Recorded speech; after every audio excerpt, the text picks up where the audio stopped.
Let's hope this works. So we got to work at switching over all of the coil pack seals. But since I filmed this video, I've actually found the coil packs that this car uses for $53.99 each. And they're the same coil packs of a Volkswagen Phaeton or a Bentley Continental GT with a 6-litre engine. But first, let's see if these ones actually work. And if they don't, I can always order the correct ones which I've found. Now, time to install them. And everything's looking good so far. They all push into place and the original plugs fit into them. But how much does Bugatti charge for this? 16 ignition coils, $3,923. $245 each is crazy. And the labour to fit it all? 23.5 hours at $6,627 just for the labor. 23.5 hours to do this. Yes, we already have the car stripped apart, but I feel like we'd have to be working in slow motion to make this job 23.5 hours. Okay, spark plugs in, coil packs in, gearbox pump, gearbox fluid, everything is in. I've not put the air filters in just yet because the engine cover's got to go on before the air filters, and this car is going to the ice blasters to make it nice and clean, get all this crud off before we find out whether this has worked or not. When I picked up this car, we noticed that it's not been looked after the best. And it's easy to forget sometimes that this car is worth way over £1 million and could potentially be a lot more than that in the future. So to make it spot on, I'm taking it to the ice blasters. Right, it's time to get ice blasted.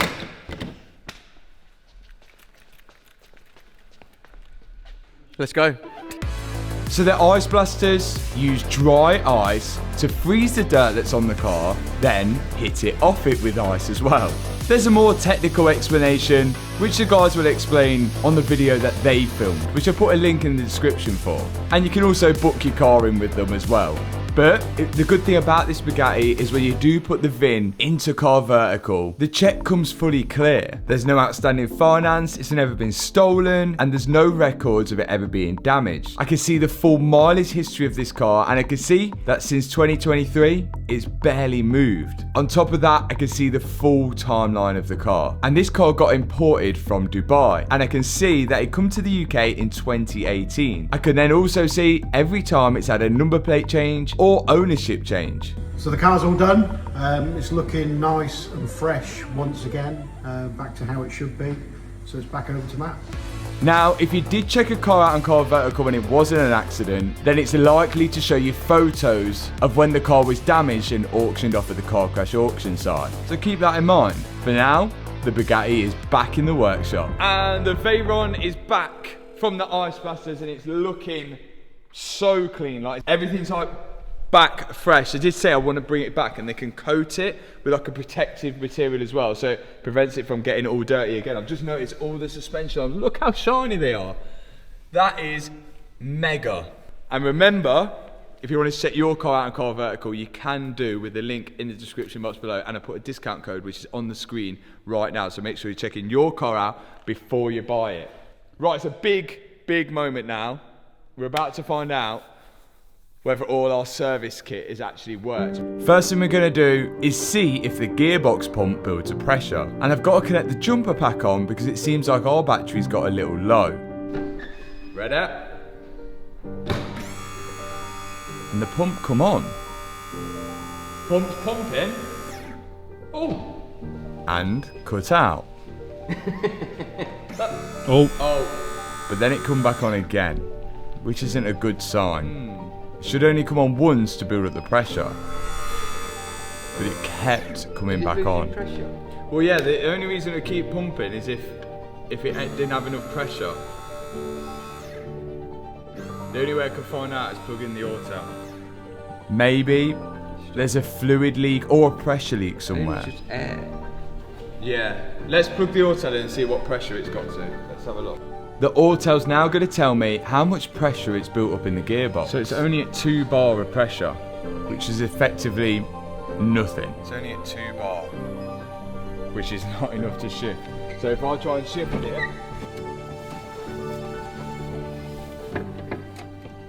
yeah, it's not going to shift. The only thing I think is if we try and start it and then if it pumps some fluid around, but the only other thing we could have done is wired the pump the wrong way round. So then it's spinning backwards and not spinning forwards. Yeah, that's spinning and it's not building up any pressure.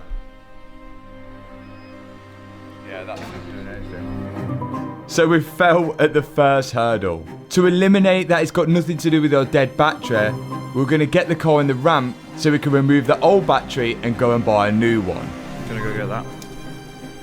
That's gonna work. The battery is completely dead, so we're going to replace that as well, along with our service.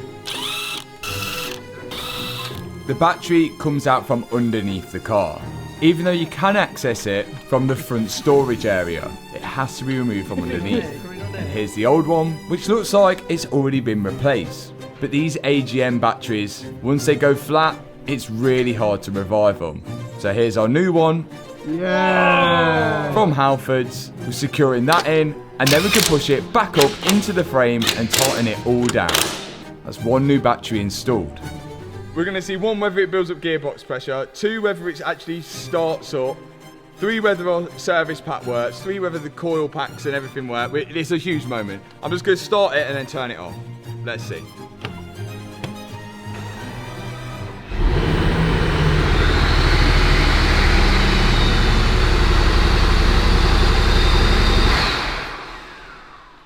That ran good. That sounded smooth. That sounded well smooth. Sounded like a jet. That sounded way smoother.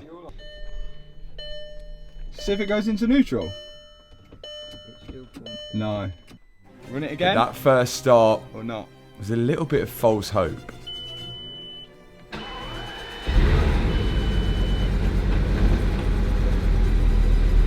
Oh, now it's struggling.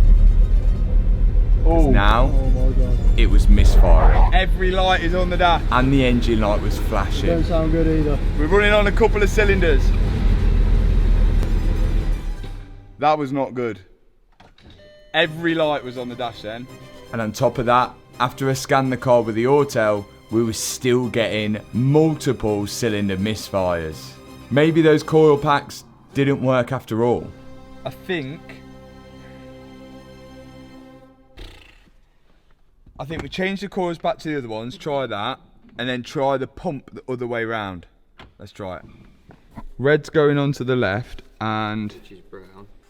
so brown's going to the red, and black's going to that one. So let's send 12 volts to that and see if pressure comes out of there, or is it going to stop coming out of that one. There's potential that we've wired the pump the wrong way round, and if that is the case, then it would mean that the pump is spinning the other way round, causing it not to build pressure. So what we're doing now is I'm going to connect it back up to the car, activate it, and see which way the pressure is coming out. No, wrong way. Yeah, it's sucking there and blowing there. So these are the wrong way round. That's why we ain't getting pressure. So this needs to go other way round. Let's do that. Silly me. The wires were the wrong way round, and there was only a 50-50 chance I got it right or wrong, and I got it wrong. But now's the chance to get it right by flipping the wires round. Right. Now we should have that blowing and this sucking. Go. Yeah.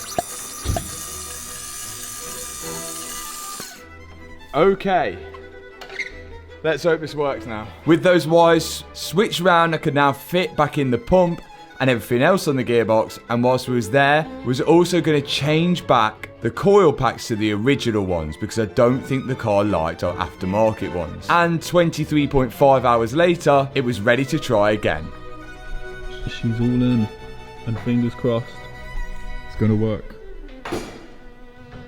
You got your fingers crossed? No, because I know it's gonna work.